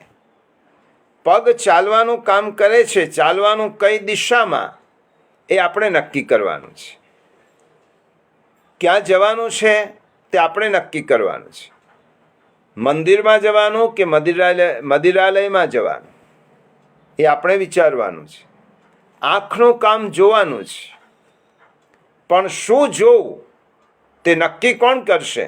આપણે પોતે. કાનનું કામ સાંભળવાનું, પણ શું સાંભળવાનું તે કોના પર ભગવાને છોડ્યો છે? આપણા પર. મુખનું કામ છે બોલવાનું, પણ બોલવાનું શું તે કોણ નક્કી કરશે? ભગવાને કહ્યું કે ક્યારે, કેવું, કેટલું, ક્યાં, શું બોલવું એ તારા પર છોડો છો. તને એનો વિવેક હોવો જોઈએ. આમ બધી ઇન્દ્રિયોનો ઉપયોગ સાચા અને સારા વિષયમાં થાય તો જીવન સાર્થક બને, અને ઇન્દ્રિયોનો ઉપયોગ જે ખોટા રસ્તે થાય તો આપણા જીવનનું પતન થાય. અહીં અક્ષ શબ્દથી શ્રી મહાપ્રભુજી 11 ઇન્દ્રિયોનું સૂચન કરે છે. 11 ઇન્દ્રિયોનું એક જ ફળ છે, અને તે ફળ એટલે ભગવત સાક્ષાત્કાર. ભગવાનનો સાક્ષાત્કાર કરવો, ઈશ્વરીય આનંદનો અનુભવ કરવો. આંખો દ્વારા ભગવત દર્શન, જીભ દ્વારા ભગવત ગુણગાનનું રટન, કાન દ્વારા ભગવત સ્વરૂપનું શ્રવણ, ભગવત ગુણાનુવાદનું શ્રવણ, મન દ્વારા ભગવત સ્વરૂપનું ચિંતન, અને હૃદય દ્વારા ભગવત સ્વરૂપનો અનુભવ. પરમાનંદની અનુભૂતિ માટે ભગવાને માનવને ઇન્દ્રિયો આપી છે. પ્રિયજનો, આ ઇન્દ્રિયો ભગવત સન્મુખ લઈ જવા માટેના દ્વાર છે, સબળ માધ્યમ છે. અને એટલા જ માટે પુષ્ટિમાર્ગીય સેવા પ્રકારમાં આ ઇન્દ્રિયોનો ફળ શ્રી વલ્લભની અને વિઠ્ઠલની કાનીથી આપણને રોજ પ્રાપ્ત થાય છે. આ ગોપીજનોને આ ફળ સારસ્વત કલ્પમાં પ્રાપ્ત થયું હતું. શ્રી મહાપ્રભુજી આપણા સૌ પર એવી કૃપા કરી કે આ ઇન્દ્રિયોનું ફળ આપણને રોજ પ્રાપ્ત થાય છે. શ્રી વલ્લભ કારિકામાં આજ્ઞા કરે છે, ભગવતા સહ સંલાપો દર્શનમ મિલિતસ્ય ચ આશ્લેષ સેવનમ ચાપી સ્પર્શશ્ચાપી તથા વિદઃ. શ્રી મહાપ્રભુજીના વચનામૃત છે. અધરામૃત પાનંચ ભોગો રોમોદગમસ્તથા તત કુજિતાનામ શ્રવણમાઘ્રાણમ યાપી સર્વતઃ તદંતિક ગતિ નિત્યમ એવં તદ ભાવનમ સદા. ઇદમેવે દ્રિયવતામ ફલમ મોક્ષોપી નાન્યથા યથાંધકારે નિયતા સ્થિતિર્નાક્ષણો ફલમ લભેત અથવા ભવેત. અને મહાપ્રભુજી આ છેલ્લી કારિકામાં કહ્યું, એવં મોક્ષોપિન્દ્રિયાદિ યુક્તાનામ સર્વથા નહીં બાધકાનામ પરિત્યાગે સાધકાનામ ન તદ ભવેત. અર્થાત શ્રી મહાપ્રભુજી વચનામૃત વર્ષાવે છે કે ઠાકોરજીની સાથે વાતચીત કરવી, શ્રી ઠાકોરજીના દર્શન કરવા, શ્રીઅંગને ભેટવું, સેવા કરવી, તેમના શ્રીઅંગનો સ્પર્શ કરવો, અધરામૃતનું પાન કરવું, તેનો ભોગ કરવો, રોમાંચ થવો, શ્રી ઠાકોરજીના વેણુના કુંજનનું શ્રવણ કરવું અને સર્વ પ્રકારે શ્રી ઠાકોરજીના શ્રી અંગની સુગંધ લેવી, શ્રી ઠાકોરજીની પાસે નિત્ય જવું અને સદા તેમની ભાવના આ પ્રકારે કરવી એ ઇન્દ્રિયોવાળાનું ફળ છે. અક્ષણવતામ ફલમિદમ. શ્રી મહાપ્રભુજી સમજાવે છે કે જેને ઠાકોરજીની સેવાનું સુખ મળે છે તેના માટે મોક્ષ પણ કશું જ નથી, બીજો મોક્ષ જ નથી. ઠાકોરજીની સેવાનું જેને ફળ પ્રાપ્ત થયું છે તેના માટે બીજો કોઈ મોક્ષ હોતો જ નથી. જેમ અંધકારમાં હંમેશા રહેવું તે ચક્ષુવાળાનું ફળ નથી, શ્રી મહાપ્રભુજી કહે છે, તેવી રીતે ઇન્દ્રિયોવાળાઓ માટે, ચક્ષુ વગેરે ઇન્દ્રિયો ધરાવનારાઓ માટે જેને લોકો સામાન્ય રીતે મોક્ષ કહે છે તે ફળ નથી. ન પરમ વિદામ. જ્ઞાન માર્ગમાં અંતિમ મોક્ષ બ્રહ્મ જ્ઞાન અને બ્રહ્મ સાથેની એકાત્મતા છે, પરંતુ ભક્તિ માર્ગમાં એ મોક્ષ એ શ્રેયસ્કર નથી.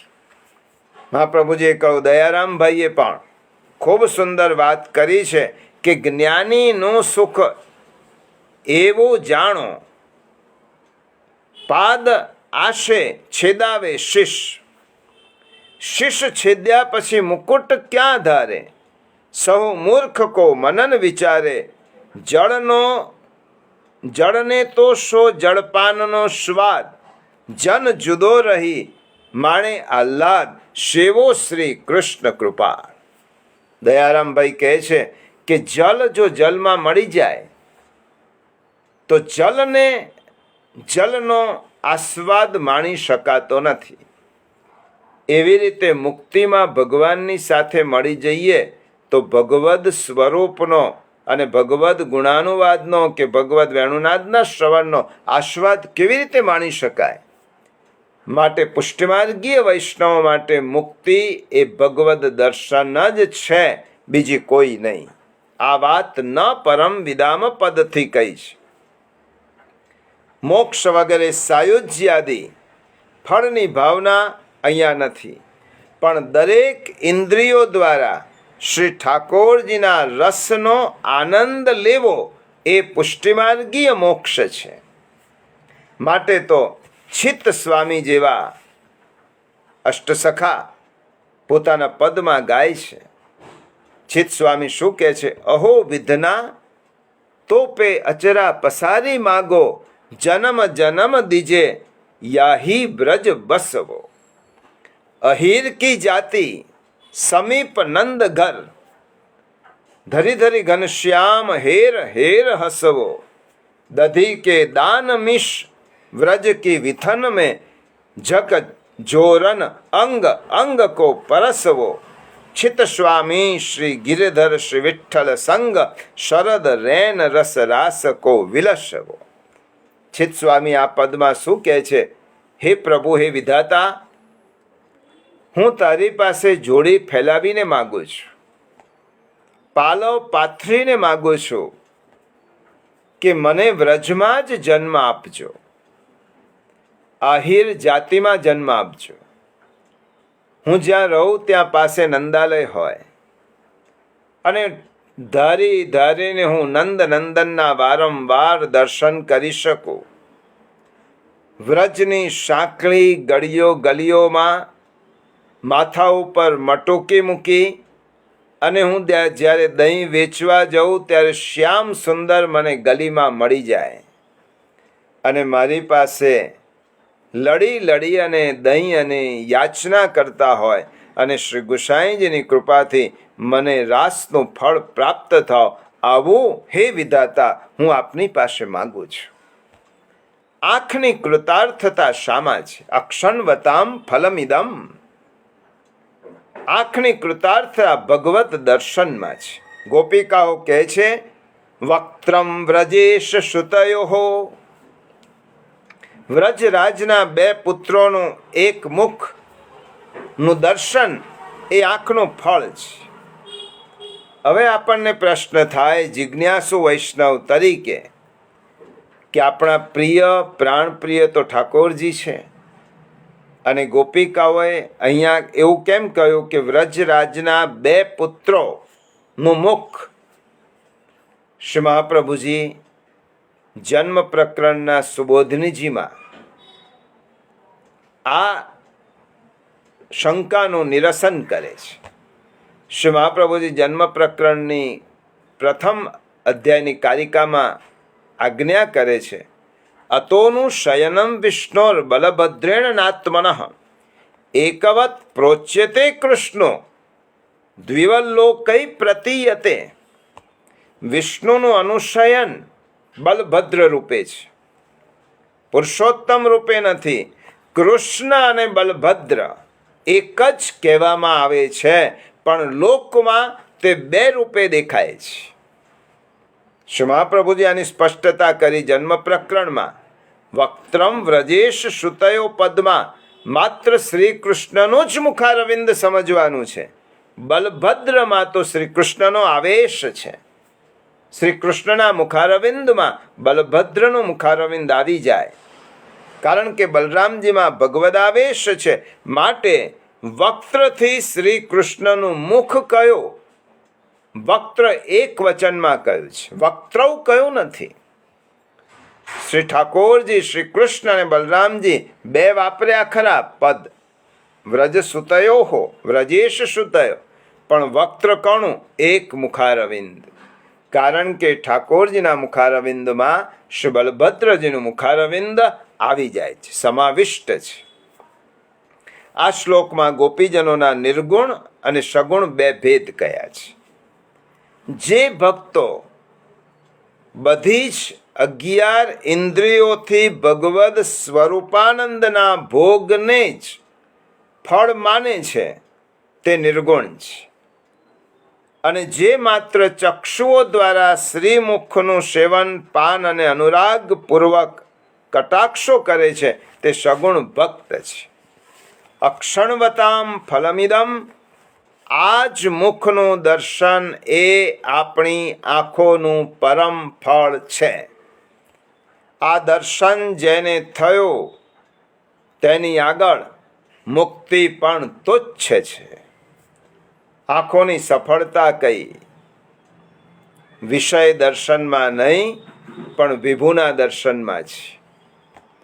માટે તો સુરદાસજીએ કહ્યું કે સખીરી બ્રજ કો બસવો નીકો, बछरा गाय चरावत बन में कान्ह कान्ह सबन में टीको, वृंदावन में होत कुलाहल गरजत सुर मुरली को, ठाड़े लाल कदम्ब की छैया मांगत दान दही को, उपजत हा अति प्रीति उर भीतर गावत जस हरिजू को, सुरदास प्रभु मिले हैं गिरधर यह जीवन सब हित को. જે ગોપિકાઓ કહે છે કે ઇન્દ્રિયો ધરાવવા વાળાનું ફળ શું? સુરદાસજી આ પદમાં જવાબ આપી દીધો. ઠાકોરજીના દર્શન, ઠાકોરજીની લીલાનું ગુણાનુવાદ, ઠાકોરજીની લીલાનું સ્મરણ, આ જ ઇન્દ્રિયો ધરાવવા વાળાઓ માટે ફળ છે.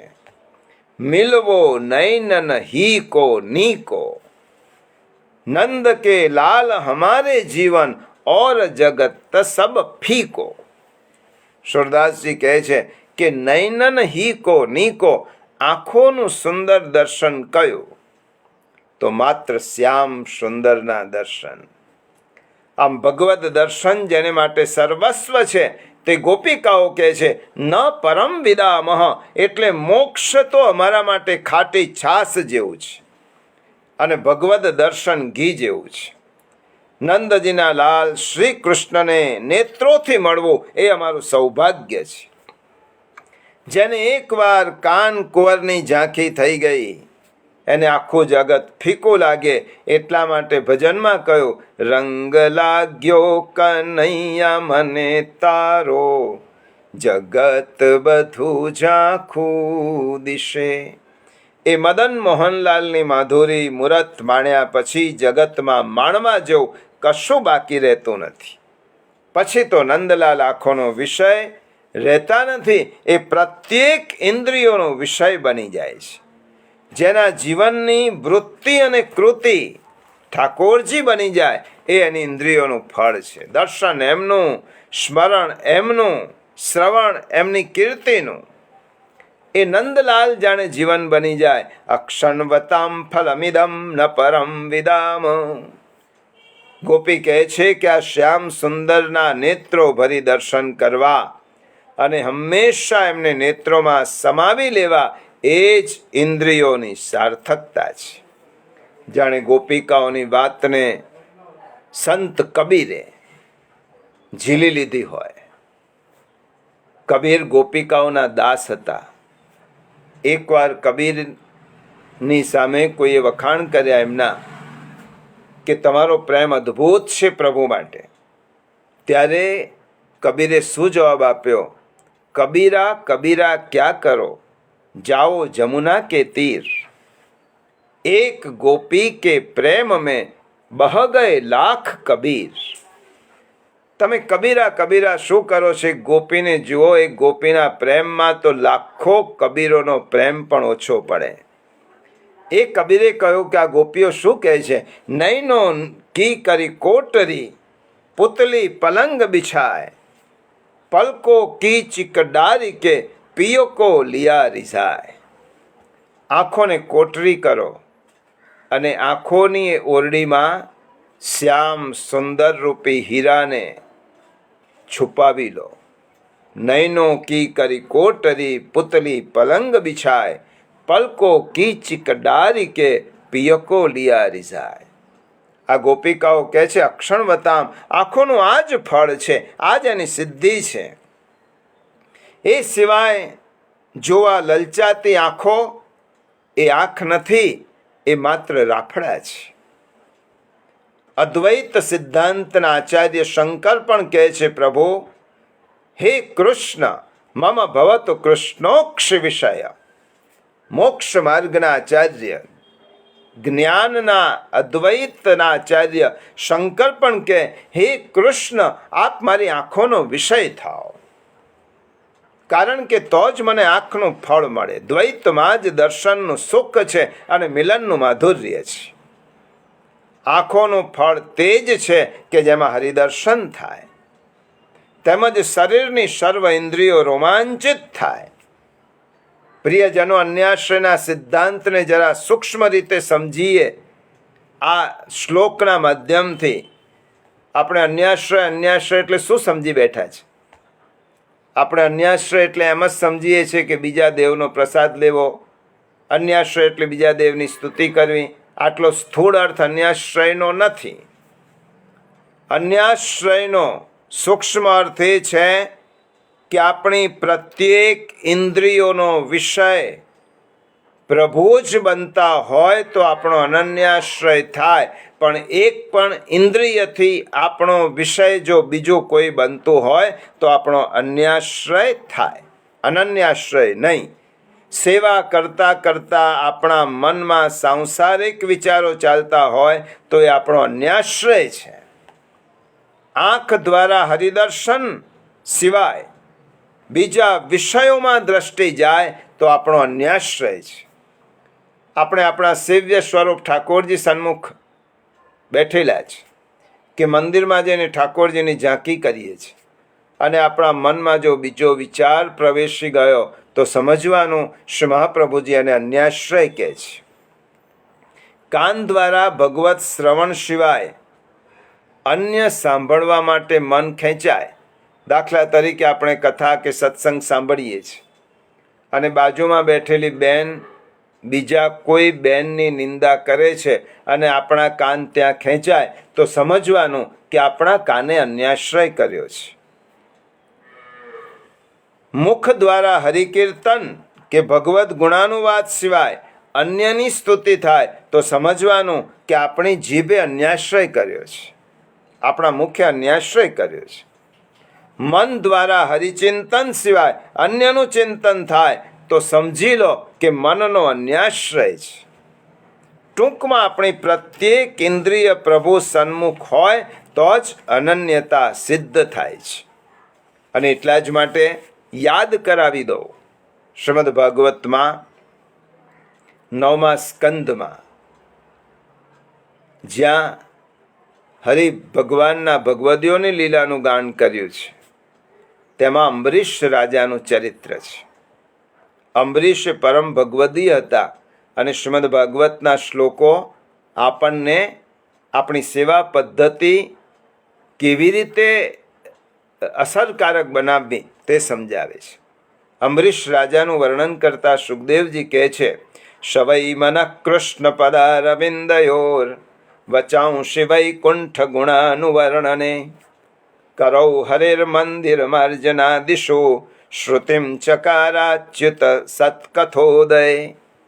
અંબરીશ રાજા શું કરતા તો વાણીને ભગવાનના ગુણોના વર્ણનમાં, પોતાના મનને શ્રી કૃષ્ણ પ્રભુના ચરણમાં, હાથને હરિમંદિરની સાફસૂફી કરવામાં, કાનને અચ્યુત ભગવાનની ઉત્તમ કથાઓ સાંભળવામાં, પોતાના બંને નેત્રોને મુકુંદ ભગવાનના દર્શન કરવામાં અને શરીર ભગવદ ભક્તોના શ્રી અંગનો સ્પર્શ કરવામાં, નાસિકા ભગવાનના ચરણ કમળમાં રહેલા તુલસીજીની દિવ્ય સુગંધ લેવામાં અને રસના એટલે જીવવા ભગવાનને અર્પણ કરેલા નૈવેદ્યનો પ્રસાદ લેવામાં અને ચરણ કમળ તીર્થની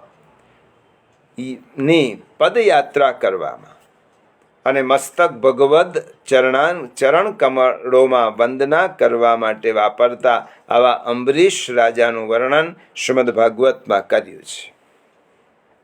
અને આ સિવાય જો આપણી ઇન્દ્રિયો બીજે ભટકતી હોય તો ભક્તિ પોષણમાં દયારામભાઈ કહે છે, કૃષ્ણ કીર્તન નહીં કર્ણમાં, તે તો શ્રવણ રાફડા કહીએ. દયારામભાઈના પદમાં વિવરણ કરવા જેવું નથી, કારણ કે બહુ તળપદી અને સમજવાની ભાષા છે. નિરખ્યા નહીં જેણે નેત્ર હરી, કે કી પિચ્છ ચાંદલા કહીએ. લઈએ દાદુર જીવવા પરિનવ બોલે, કરપદ સેવા રહિત શબ્દ તોલે, સેવો શ્રી કૃષ્ણ કૃપા. અર્થાત જેના કાનમાં શ્રી કૃષ્ણના પ્રભુનું નામનું કીર્તન થતું નથી, તે કાન સાપના દર જેવા છે. જેણે પોતાની આંખોથી હરિના દર્શન કર્યા નથી, તે આંખો તો મોર પીચ્છના ચાંદલા જેવી છે. જે જીભ ભગવદ નામ ઉચ્ચારતી નથી, તે જીભ દેડકા જેવી છે. અને જેના હાથ પગ પ્રભુ સેવા કરવાના કામમાં આવતા નથી, તે હાથ પગ મૃતદેહના હાથ પગ સમાન છે. કૃષ્ણ ભક્તિ રહિત જીવન વાળો શ્વાસ લે છે તો પણ તેનો શ્વાસ ધમણના શ્વાસની બરાબર છે. અને ભગવદ ભક્તિ રહિત છે, તે ખાનપાન કરે છે, તે પ્રભુને સમર્પ્યા સિવાયનું ખાનપાન કૂતરાના ખાનપાન જેવું છે. પ્રભુ દર્શન અને પ્રભુ મિલનનું સુખ પ્રાપ્ત થાય તો તેની સામે પરિહસત નિર્વાણ પદવીમ, મોક્ષ પણ તુચ્છ છે. એટલા માટે પુરાણકારો કહે છે કે યદિ ભવતિ મુકુંદે ભક્તિરાનંદ સાંદ્રા વિલુઠતી ચરણાગ્રે મોક્ષ સામ્રાજ્ય લક્ષ્મી. જેઓને શ્રી મુકુંદના ચરણોમાં પરમ પ્રેમ રૂપા ભક્તિ પ્રાપ્ય છે, તેઓના ચરણમાં મોક્ષ સામ્રાજ્ય તો જાણે આળોટ્યા કરે છે. શ્રીમદ ભાગવતમાં જ્યાં જ્યાં સ્તુતિ થઈ છે, તે સ્તુતિમાં મહત્તમ ઠાકોરજીને આ જ પ્રાર્થના, આ જ વિનંતી કરી છે, પ્રભુ અમારી ઇન્દ્રિયો આપના તરફ વળે. પહેલું તો આપણે વૃત્રાસુર ચતુશ્લોકીમાં વૃત્રાસુર શું કહે છે? મનસ્મરેતા સુપતિર્ગુણાંસ્તે ગૃણીત વાક્કર્મ કરો તુકાય. પ્રભુ આટલી કૃપા કરજો કે મારા મનથી આપનું સ્મરણ થાય, વાણીથી આપનું રટણ થાય, નેત્રોથી આપનું દર્શન થાય. 10મા સ્કંદમાં નલકુંવર મણિગ્રીવ જ્યારે ભગવત સ્તુતિ કરે છે ત્યારે શું કહે છે? વાણી ગુણાનુકથને શ્રવણૌ કથાયા હસ્તૌ ચ કર્મ સુમનસ્તવ પાદયોર્નઃ સ્મૃત્યા શિરસ્તવ નિવાસ જગત પ્રણામે દ્રષ્ટિ શતામ દર્શને સ્તુ ભવત્તનૂનામ. 10મા સ્કંદમાં 10મા અધ્યાયમાં 38મા શ્લોકમાં કુબેરના પુત્રો પ્રભુને કહે છે, પ્રભુ અમારી વાણી આપના ગુણાનુવાદ ગાવામાં, અમારા હાથ આપનું સેવા કર્મ કરવામાં, અમારું મન આપના ચરણોનું સ્મરણ કરવામાં, અમારું મસ્તક આપના નિવાસરૂપ જગતને પ્રણામ કરવામાં અને અમારી દ્રષ્ટિ આપના પ્રત્યક્ષ શરીરરૂપ ભગવદીયોનું દર્શન કરવામાં તત્પર રહો. પ્રિયજનો, નંદ બાબા અને યશોદા મૈયાને જે ઠાકોરજીએ સુખ આપ્યું એવું સુખ આ બ્રહ્માંડમાં કોઈને નથી આપ્યું. અને જ્યારે આ નંદ બાબા અને યશોદાજી પાસે ઉદ્ધવજી જાય છે, અદ્ભુત પ્રસંગ છે ભ્રમર ગીતનો, ઉદ્ધવ લીલાનો, ઉદ્ધવનું મથુરાગમનનો. ઉદ્ધવજી જ્યારે ગોપીઓના પ્રેમમાં તરબોળ થઈ અને મથુરામાં પ્રભુ પાસે પધારતા હોય છે ત્યારે નંદ બાબા અને યશોદા મૈયાને પૂછે છે કે હે મૈયા, હે બાબા, તમારા પુત્રને, તમારા લાલનને તમને કંઈ કેવડાવું છે, સંદેશો આપવો છે. ત્યારે નંદ બાબા અને યશોદા મૈયા જેની ગોદમાં ઠાકોરજી ખેલ્યા હતા એ શું કહે છે ઉદ્ધવજીને? શ્રીમદ ભાગવતના 2 અદ્ભુત શ્લોકો છે. એ નંદ બાબા અને યશોદા મૈયા ઉદ્ધવજીને કહે છે કે અમારા કૃષ્ણને અમારો આટલો સંદેશો પાઠવી દેજો. મનસો વૃત્તયો ન સ્યુઃ કૃષ્ણ પાદાંબુજાશ્રયા વાચોભિધા ઇનિર્નામ્નાં કાયસ્તત્ પ્રણવાદિષુ કર્મભિઃ ભ્રામ્યમાણાનાં યત્ર ક્વાપીશ્વરેચ્છયા મંગલાચરિતૈર્દાનૈરતિર્નઃ કૃષ્ણ ઈશ્વરે. આ કૃષ્ણના માતા પિતા પ્રભુને સંદેશો મોકલે છે કે હે ઉદ્ધવ, અમારા પ્રભુને કહેજો કે અમે સત્ય કહીએ છીએ કે અમને મોક્ષની બિલકુલ ઈચ્છા નથી અને ભગવાનની ઈચ્છાથી પોતાના કર્મો પ્રમાણે અમને ગમે તે યોનિમાં જન્મ પ્રાપ્ત થાય, પણ અમારો પ્રેમ શ્રી કૃષ્ણ પ્રત્યે ઉત્તરોત્તર વધે. અમારા મનની એક એક વૃત્તિ, અમારા મનનો એક એક સંકલ્પ શ્રી કૃષ્ણના ચરણારવિંદમાં રહો. અમારી વાણી નિત્ય નિરંતર તેમના જ ગુણોનું, તેમના જ નામોનો ઉચ્ચાર કરતી રહે. અમારી શરીરની તમામ ઇન્દ્રિયો પ્રભુની પ્રસન્નતાર્થે વિનિયોગ કરતા રહીએ, એટલું જ અમે કૃષ્ણ પાસે માગીએ છીએ. જન્મ જન્માંતર અમને કૃષ્ણની ભક્તિ પ્રાપ્ત થાવ, અમને મોક્ષની ઈચ્છા નથી. અક્ષણવતામ ફલમિદમ ન પરમ વિદામ. અને સુરદાસજી એમ કહે છે કે જા દિન તે હરિ દ્રષ્ટિ પરેરી તા દિન તે મેરે ઇતિ નૈનની દુઃખ સુખ સબ બિસરઈ. હરિદર્શન એ આંખોનું ફળ છે. આ ગોપીજનો હરિદર્શન સિવાય પ્રભુની પાસે કશું જ માગતી નથી અને એમની ઇન્દ્રિયોનું ફળ એમને મળ્યું છે. એમ કહે છે આ વેણુ ગીત નો આ શ્લોક આપણને શીખવાડે છે પ્રિયજનો કે આપણે પણ પ્રભુને પ્રાર્થનો યહ માગો શ્રી ગોપીજન વલ્લભ માનુષ જન્મ और हरि सेवा ब्रज बसवो दीजे मोहि सुलभ. પ્રભુ બ્રજમાં જ આ બધું શક્ય છે. નિત્ય દર્શન, નિત્ય શ્રવણ, નિત્ય રટણ. અમે બીજું કશું જ માગતા નથી. ન પરમ વિદામાં. વેણુ ગીત શરદ ઋતુમાં ગવાયું છે. 6 ઋતુઓ શ્રી ઠાકોરજીના શ્રીઅંગમાં છે. 2 મિનિટમાં આ શ્લોકને આપણે વિરામ આપીએ અને સત્સંગને પણ વિરામ આપીએ છીએ. શરદ ઋતુનો વાસ શ્રી ઠાકોરજીના નેત્રમાં છે. એટલા માટે કહ્યું છે અક્ષણવતામ ફલમિદમ ન પરમ વિદામ. વર્ષા ઋતુનો વાસ શ્રી ઠાકોરજીના શ્રીઅંગમાં છે. વસંત ઋતુનો વાસ શ્રી ઠાકોરજીના હાસ્યમાં છે. હેમંત ઋતુનો વાસ ઠાકોરજીના એક ચરણમાં છે. શિશિર ઋતુનો વાસ ઠાકોરજીના બીજા ચરણમાં છે. અને ગ્રીષ્મ ઋતુ શ્રી ઠાકોરજીના શ્રમ જલમાં વસે છે. એટલા માટે શ્રી વૃંદાવન ગોપીજનોનો સમૂહ છે. અને શરદ રેન બહુ વેશ. અને આ ગોપીજનો આ શ્લોકમાં પ્રભુને એટલું પ્રાર્થે છે કે પ્રભુ નેત્રધારીના ફળ રૂપે પ્રભુ આપના દર્શન થાય. અમારી આંખોનું શ્રેષ્ઠ ફળ અમને મળી ચૂક્યું છે. આનાથી બીજું શ્રેષ્ઠ ફળ અમે ઈચ્છતા પણ નથી અને ક્યારે પણ અમને તે ફળની આકાંક્ષા નથી. આની આગળ મોક્ષ પણ તુચ્છ છે. આમ કહીને ગોપિકાઓએ પોતાના નેત્રોની ધન્યતા પ્રગટ કરી છે.